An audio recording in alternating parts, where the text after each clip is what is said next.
Assalamualaikum warahmatullahi wabarakatuh. Alhamdulillahilladzi ja'ala al-laila wan-nahara khilfah liman arada an yadhakkara wa arada syukura. Allahumma shalli wa sallim wa barik ala nabiyyina Muhammadin wa ala alihi wa sahbihi ajma'in. Para jamaah saya hormati, alhamdulillah, langsung saja sebelum masuk ke pembahasan kita yang seperti diaturkan beliau tadi, kita sudah masuk ke Ramadan. Maka nanti saya akan membahas tentang puasa Ramadan dengan tuntas. Kalau bisa ada yang bertanya maksimal, minimal yang bertanya ada 20 nggih. Ngoten nggih. Yang pertama adalah makna dari puasa. Lughatan al-imsaku an jami'il mufattirati min tulul fajri ila ghurubi syamsi bi niyatin makhsusatin. Niat puasa adalah menahan dari segala yang membatalkan dari terbit fajar sampai terbenamnya matahari. Bi niyatin makhsusatin, dengan niat tertentu.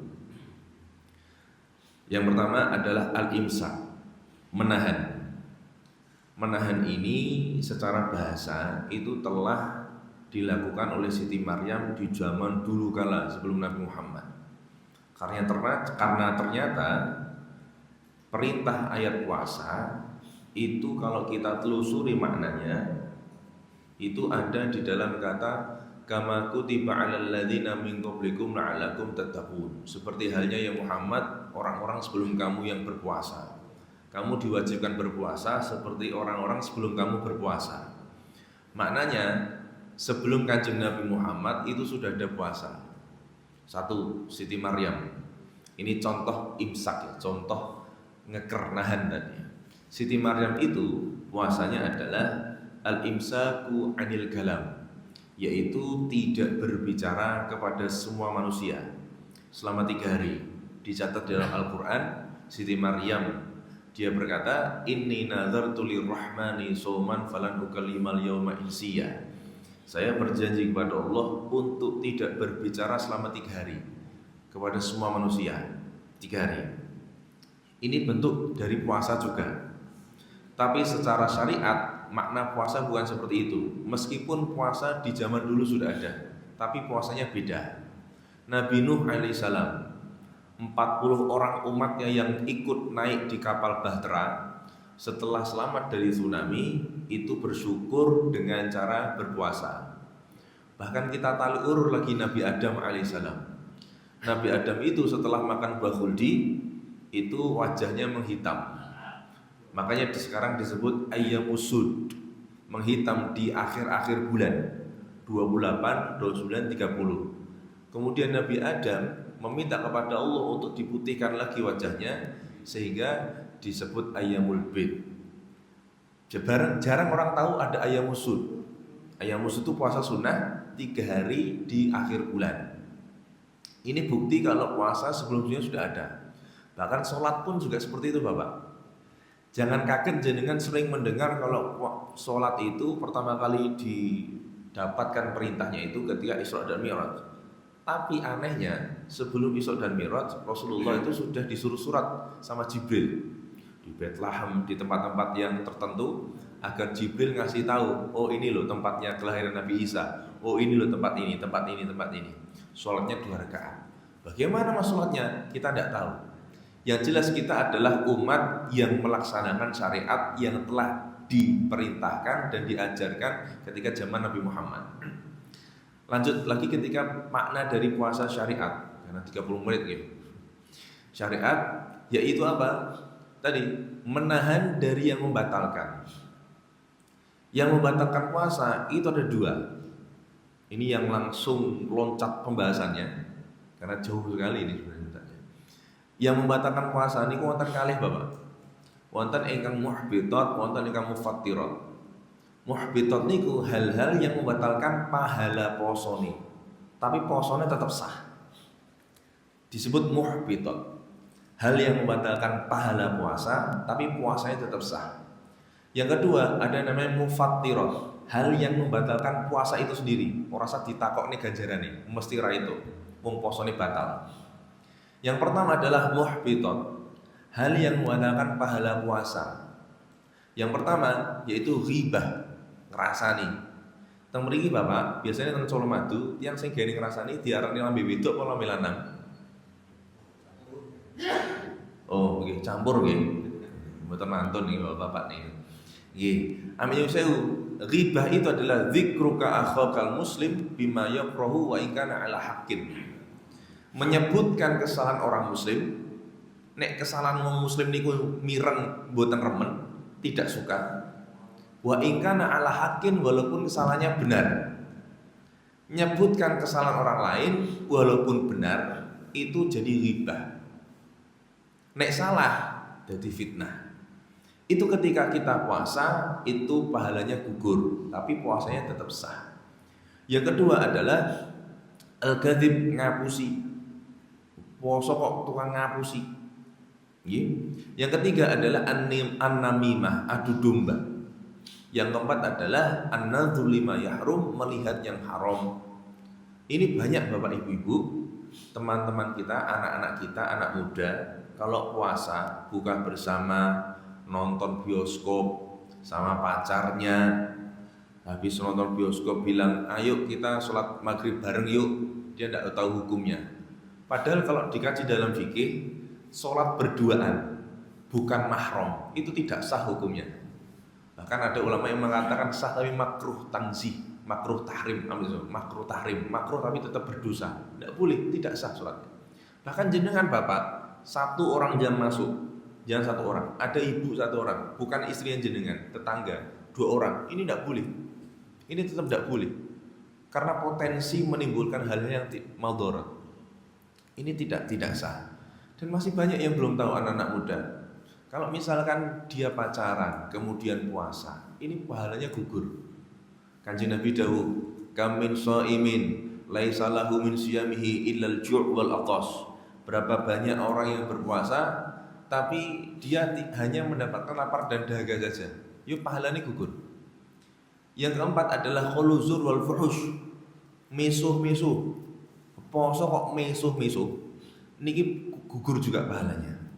Dan masih banyak lagi yang membatalkan pahala puasa tapi puasanya tetap sah. Yang kedua ada namanya mufattirat, hal yang membatalkan puasa itu sendiri. Banyak sekali saya sebutkan. Yang penting yang pengen saya tekankan pagi hari ini adalah menjikat waktu. Kita selain puasa menjaga makan dan minum, tidak makan dan minum, kita harus menjaga lubang-lubang.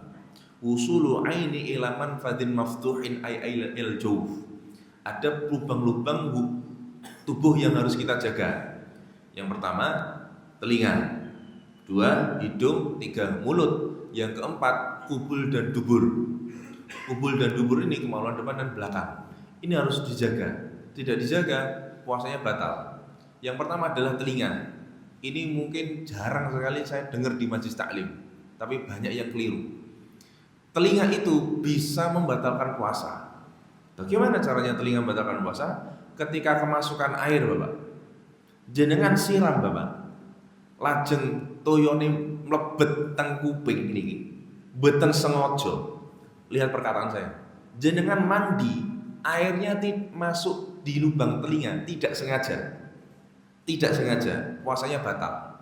Kenapa? Karena satu, mandinya sengaja. Yang kedua, karena mandinya bukan mandi ibadah. Maksudnya mandi ibadah gimana Mas? Kalau perlakuan ibadah, mandi ibadah, wudu niku enten kumure. Nek kumur ketika wudu, lajeng jenengan telan tidak sengaja, tidak batal, tidak sengaja loh. Karena wudu, karena ibadah. Mandinya mandi ibadah, seperti mandi wajib, mandi sunnah, mandi jumatan, mandi sunnah. Mandi sunnah banyak Mas, ada mandi taubat, ada mandi sebelum menghadiri majelis taklim, ada menghadiri kerja dinati ibadah, juga ibadah mandinya, biar semangat menafkahi anak dan istri keluarga, jadi ibadah. Lah saran saya, jenengan kalau mau siram nalikane siam niku napa? Satu, diniatkan mandi taubat atau mandi sunnah. Yang kedua, guyurnya jangan dari atas kepala, tapi di bawah leher. Biar apa? Biar tidak ada potensi air itu masuk di telinga dan hidung. Itu yang dua solusi. Lah, para ulama di dalam para kitabnya para ulama niku jelasaken menawi siram niku di luar puasa. Sebelum subuh, sebelum masuk waktu subuh, setelah sahur, kali setelah buka sebelum tarawih. Likayan syatulil qiyam, agar semangat tarawihnya. Nah, kenapa ulama menghindari mandi ketika puasa? Jenengan kok siam kok siram terus toh Pak. Le poso kok adus terus ki seger terus. Ini tidak benar. Ulama niku menganjurkan jenengan niku menawi siam memang tujuannya ben lemes. Kata Imam Ghazali, hatta yastashiru fal quwa. Ben lemes. Kenapa biar lemes? Agar kita merasakan apa yang dirasakan orang fakir miskin. Titik tujuannya lemes. Maka jenengan saya tidak melarang siram, tapi jenengan sirami pun ada solusi tadi dari saya, dari saran dari para ulama, guyurnya dari bawah leher. Jadi telinga, hidung itu tidak kemasukan air. Kemudian itu dari telinga. Korok-korok kuping gimana Mas? Korok kuping pendapat mu'tamad. Mu'tamad itu paling banyak pendapatnya itu makruh saja. Makruh niku dihindari dapat pahala, dilakukan tidak apa-apa, dilanjutkan bisa membatalkan puasa. Kenapa? Karena kotoran kuping manusia ada yang padat, ada yang cair. Amin yusewu, kalau sampai kotoran itu kesogok ke dalam, itu bisa batal puasanya. Itu dari telinga. Yang kedua, hidung. Hidung ini Pak bisa membatalkan puasa. Seperti halnya ada orang ngerendam renang ketika puasa. Airnya masuk ke hidung itu batal. Airnya masuk ke telinga itu batal puasanya. Seperti halnya lagi pilek. Pilek, amin nggih, mohon maaf ini jorok, umbel. Umbel itu nggih ada dua perincian dari para ulama ketika puasa. Satu umbel yang di luar, dua yang sudah di dalam. Yang sudah di dalam jenengan yang amit nyusewu, jangan yang biasanya keahliannya mentransfer antara hidung ke mulut, ngoten niku ditarik ngoten niku nek jenengan amin sewu, jenengan tidak lepehke, nek jenengan boten sengaja kelek niku batal posone. Bahkan ada ulama yang ngelepehke saja, sebagian ulama mengatakan ngelepehke ngidoke mawon niku batal. Kenapa? Karena termasuk dalam kategori muntah secara sengaja. Hal yang membatalkan puasa niku muntah secara sengaja. Kalau tidak sengaja itu tidak batal. Maka sehingga kalau misalkan yang di dalam pun jenengan kalau misalkan bisa keluarkan dengan keyakinan benar-benar keluar, monggo keluarkan. Tapi kalau tidak bisa, tidak usah dikeluarkan. Nah, beda lagi amin sewu umbel yang di luar. Umbel yang di luar kalau keluarkan sisi dikeluarkan pakai tisu. Jangan sampai diserot masuk kembali. Kalau diserot masuk kembali, ini batal puasanya. Ini batal. Ini batal. Ini pendapat mu'tamad, bukan pendapat saya. Ini tentang hidung. Lanjut malih, tentang hidung ini kita menghirup bau. Aroma atau bau itu dibagi menjadi dua. Ada yang asap, ada yang aroma. Asap itu sudah ada volumenya, sudah ada zatnya. Sehingga kalau jenengan hirup itu bisa batal puasanya. Loh iya Mas, buktinya rokok batal. Rokok itu jenengan walaupun tidak merokok, ada sampingnya rokok, yang hirup batal. Termasuk sate ayam, asap sate ayam, jenengan sonten-sonten tumbas buka, gitu, ngantri sengaja marak ning asape sate ayam. Jenengan sengaja untuk nopo menghirup itu banyak-banyak, itu puasanya batal. Karena asap itu ada volumenya. Tapi kalau aroma bau itu tidak membatalkan, cuman dimakruhkan oleh para ulama. Kok dimakruhkan oleh Mas? Karena di dalam hal-hal yang memakruhkan puasa adalah tarkus syahwatil mubahat, meninggalkan hal-hal yang memancing hawa nafsu syahwat. Nafsu syahwat ada dua, ada syahwat perut, ada syahwat kemaluan. Apapun yang mancing syahwat perut itu dimakruhkan. Seperti amin sewu, jenengan puasa tapi jenengan mengantarkan anaknya jenengan jajan di warung, jajan di restoran, di kafe yang baunya itu tentu saja enak sekali dihirup. Niku nek jenengan mboten dahar pun Pak, mboten ngunjuk, niku warak Pak. Maka ini dimakruhkan oleh para ulama. Kenapa? Karena memanjakan bau ini, memanjakan hidung. Sehingga jenengan cek di pendapat ulama manapun, memakai minyak wangi ketika puasa itu dimakruhkan. Ngeten. Nggih, walaupun minyak wangi itu tidak ada yang rasanya makanan. Tapi saya dengar katanya ada minyak wangi yang rasanya tengkleng Pak. Kita ngali wonten permen karet wonten. Jadi nek jenengan gunakaken niku insyaallah koyok napa ngrasake tengkleng kalih permen karet niku. Lah, kemudian selanjutnya adalah tentang mulut. Mulut saya tidak membahas makan dan minum, tentu batal. Tapi yang saya bahas adalah cairan di dalam mulut. Cairan dalam mulut ada berapa? Ada 4. Ada air ludah, air liur, air liak, dahak, sama darah.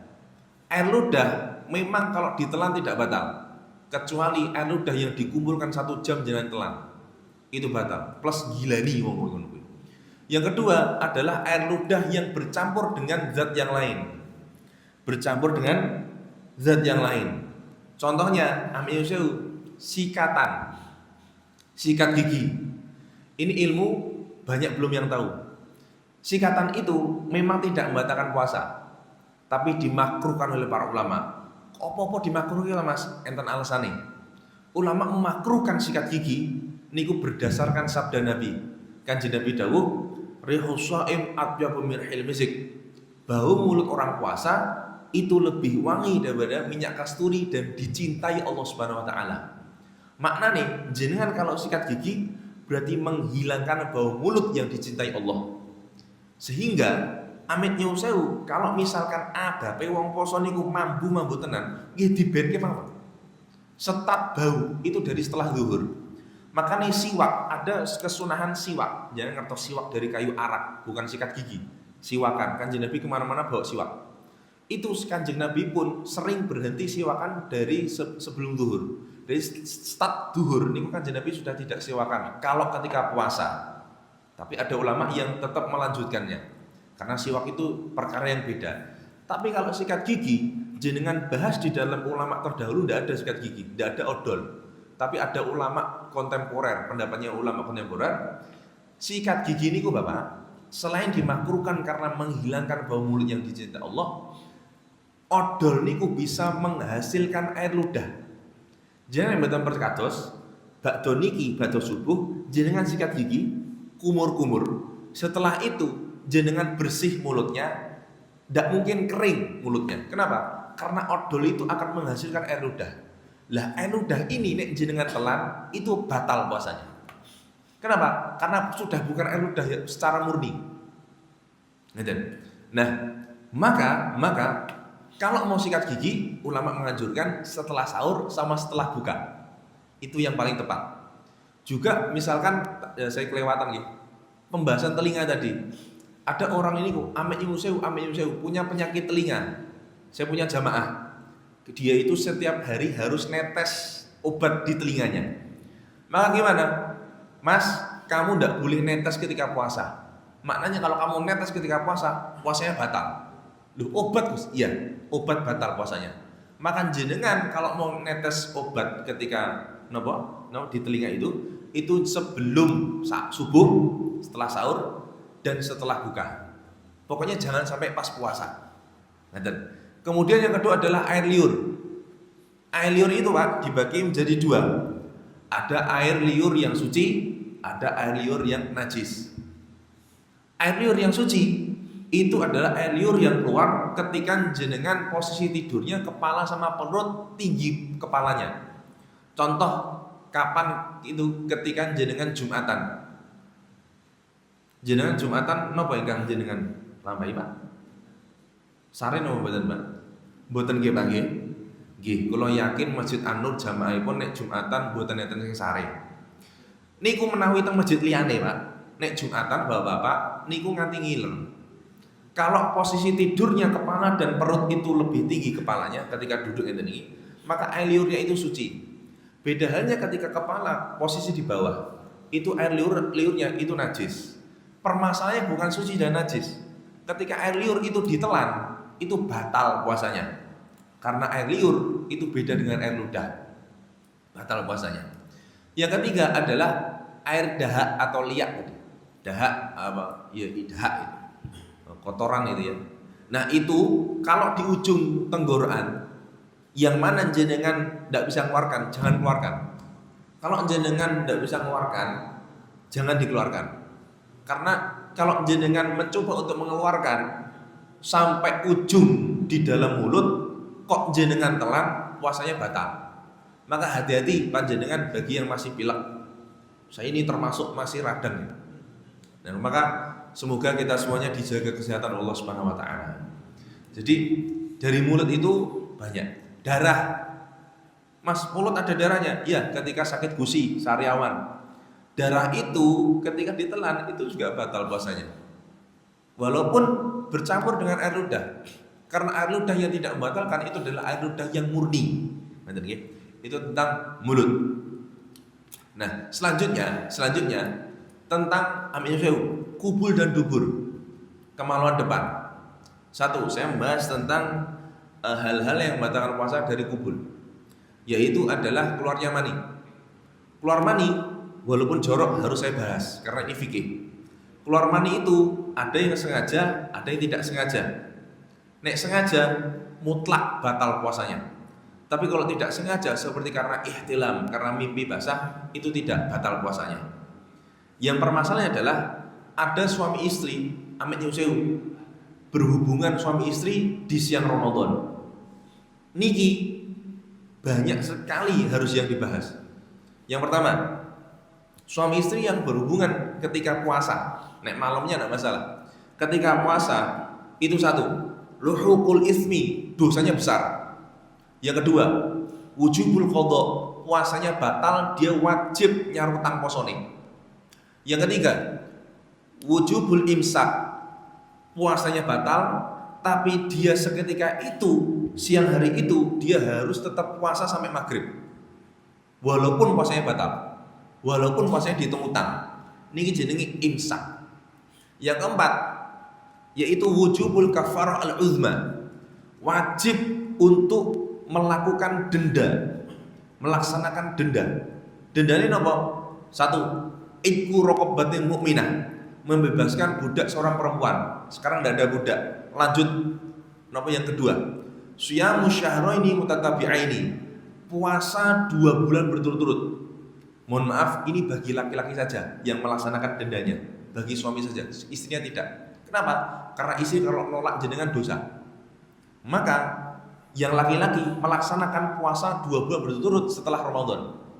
Jika ketika melaksanakan puasa 2 bulan itu dia kena uzur, kecelakaan atau sakit yang tidak bisa diharapkan sembuh, maka lanjut ke denda yang ketiga, baru bisa lanjut ke denda yang ketiga, yaitu it'amu sittina miskinan, memberi to'am, memberi makan 60 orang miskin. Dan ini tidak bisa milih, harus puasa 2 bulan berturut-turut.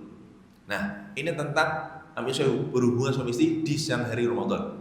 Maka jangan sampai menikahkan anak cucu kita itu ketika ruah, ketika mendekati Ramadan. Ini berbahaya, ya, menimbulkan madarat dan sebagainya. Kemudian tentang dubur, lubang belakang. Saya punya jamaah, Mas, saya ini disuruh dokter renang terus setiap hari. Sakit apa, Bu? Saya sakit saraf kejepit, asam urat dan lain sebagainya. Maka Bu, jenengan kalau mau renang malam hari saja, pas boten siang. Kenapa? Karena amin sewu dari dubur pun bisa batal puasanya. Bagaimana caranya? Amin sewu rodok jorok, tapi harus kurang bahas. Kalau ada orang renang, walaupun dia tidak memasukkan kepalanya di kolam, tapi duburnya itu mengeluarkan kentut, kemudian airnya masuk lagi, itu batal puasanya. Itu mutlak batal puasanya. Itu tentang hal yang membatalkan puasa. Saya kira clear di hal yang ini. Kemudian selanjutnya tentang kesunahan puasa. Ini penting sangat yang sering diperdebatkan masyarakat. Kono kene debat ini, yaitu tentang imsak. Pak, saya sudah sering kumpul dengan MUI dan Kemenak. Saya sudah sering bermuamalah dengan para ulama dengan berbagai ormas. Bapak, amit nyuwun sewu. Imsak, ada orang yang mengatakan imsak itu tidak ada zaman Nabi.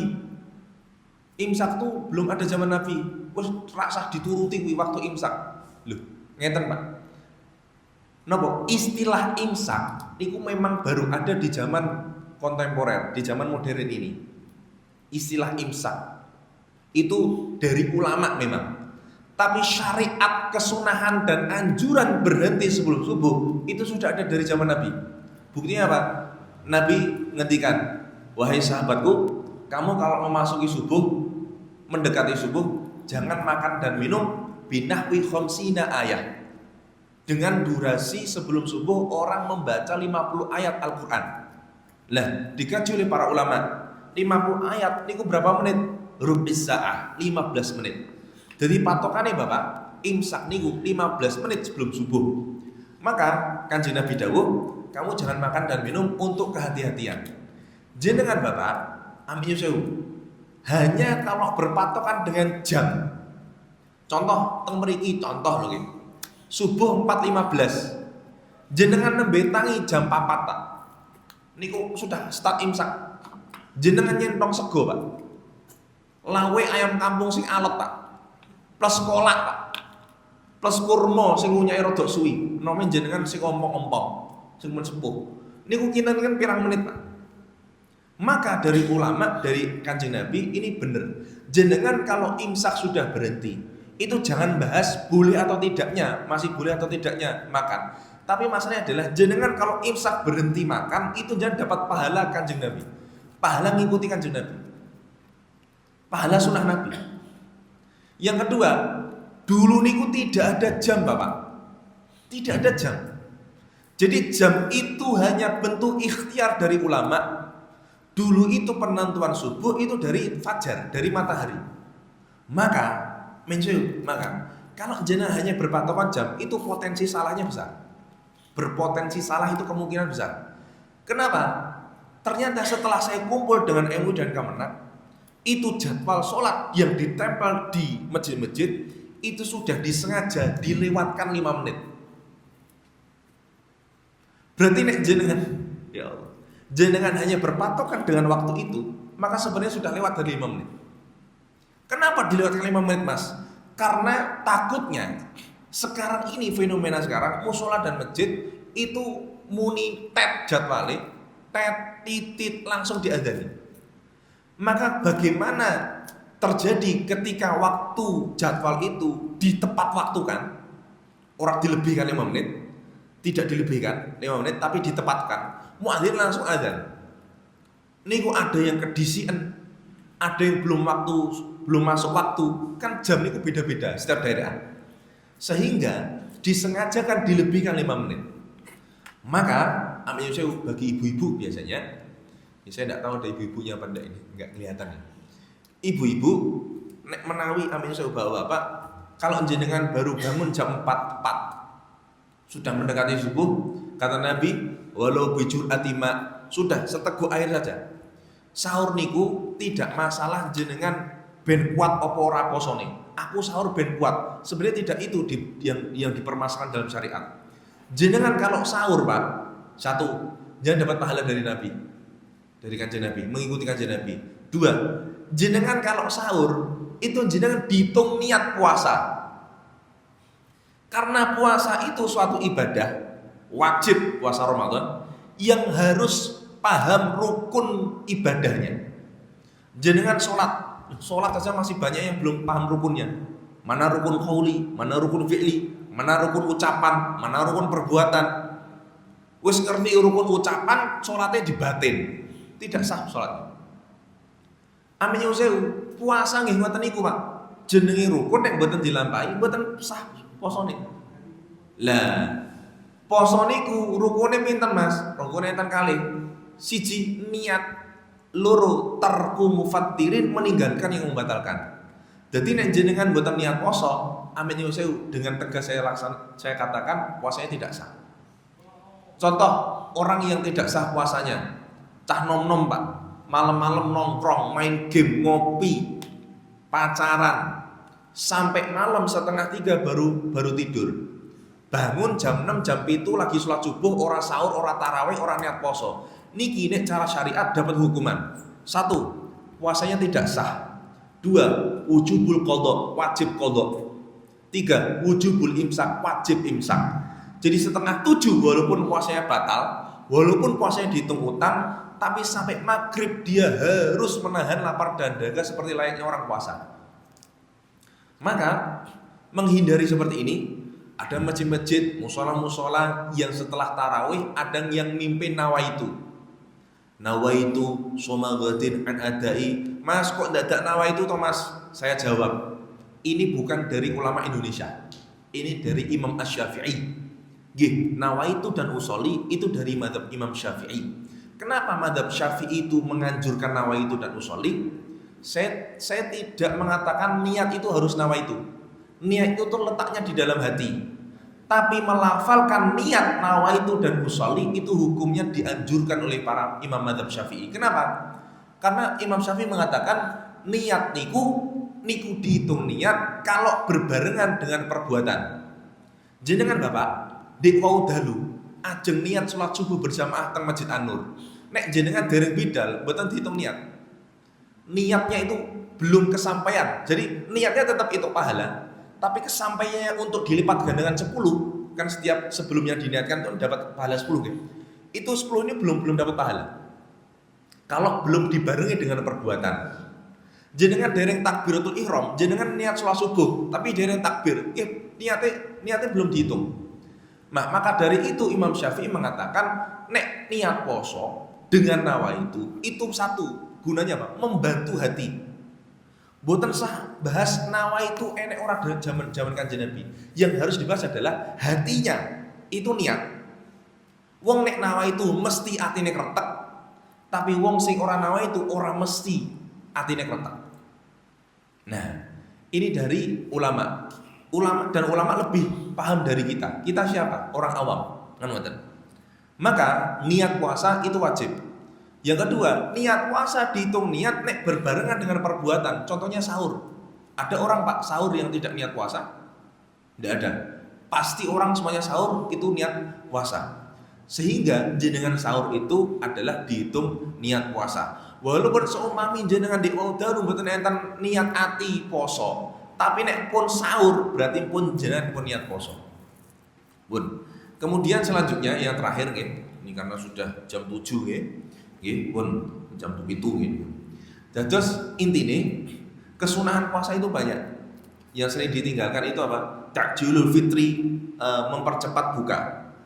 Takjil itu bukan nama snack, bukan nama nasinya, bukan. Tapi takjil itu kata kerja, artinya mempercepat. Seumpami ada di masjid-masjid pembagian takjil, itu sebenarnya kurang tepat. Malaikatnya bingung. Napa? Malaikatnya apa maknane? Pembagian dipercepat. Bingung. Akhirnya napa? Ini pun pembagian buka bersama. Ngoten napa? Karena pencampuran bahasa Indonesia dan bahasa Arab ini kadang Isra dan Mi'raj. Isra Mi'raj niku nggih, Isra Mi'raj niku asline tidak tepat. Isra dan Mi'raj. Karena di mana-mana Isra dan Mi'raj dipisahkan. Ya. Jadi ini soal bahasa. Kemudian buka ini ada anjuran dari para ulama walau ala rutobin, dengan kurma yang ganjil. Ngaten 1-3. Fayuqaddimu awalan, ya. Dari ketika jenengan mendengar adzan, jenengan buka itu harus mendahulukan kurma daripada air putih daripada yang lain. Dan banyak sekali kesalahan itu apa? Berdoa dulu baru buka. Allahumma lakasuntu wa bika amantu baru buka. Ini kurang tepat. Kenapa? Kalau jenengan baca makna dari doa itu tidak seperti itu. Allahumma lakasuntu, ya Allah kepadamu lah berpuasa, wa bika amantu, kepadamu lah kami beriman, wa ala rizkika aftartu, dan apa yang telah engkau berikan di depanku ini saya telah membatalkan puasa. Aftartu itu fi'il madhi, saya telah membatalkan puasa. Saya telah niku sederenge napa sak bare. Berarti jenengan setelah membatalkan baru napa? Baru berdoa. Dzhabal dhamma wabtalatil uruq wa thabatal ajru insyaallah, atau doa yang lain, karena waktu buka itu dan waktu yang sangat-sangat mustajab. Pun saya kira itu karena waktu sangat mepet sekali, dan mohon maaf atas banyak kurangnya, banyak khilafan, banyak terlambatan, mohon maaf yang sebesar-besarnya. Ada benarnya itu dari Allah Subhanahu wa taala, ada salahnya semua dari saya. Kurang lebih mohon maaf. Akhirul kalam, wassalamualaikum warahmatullahi wabarakatuh.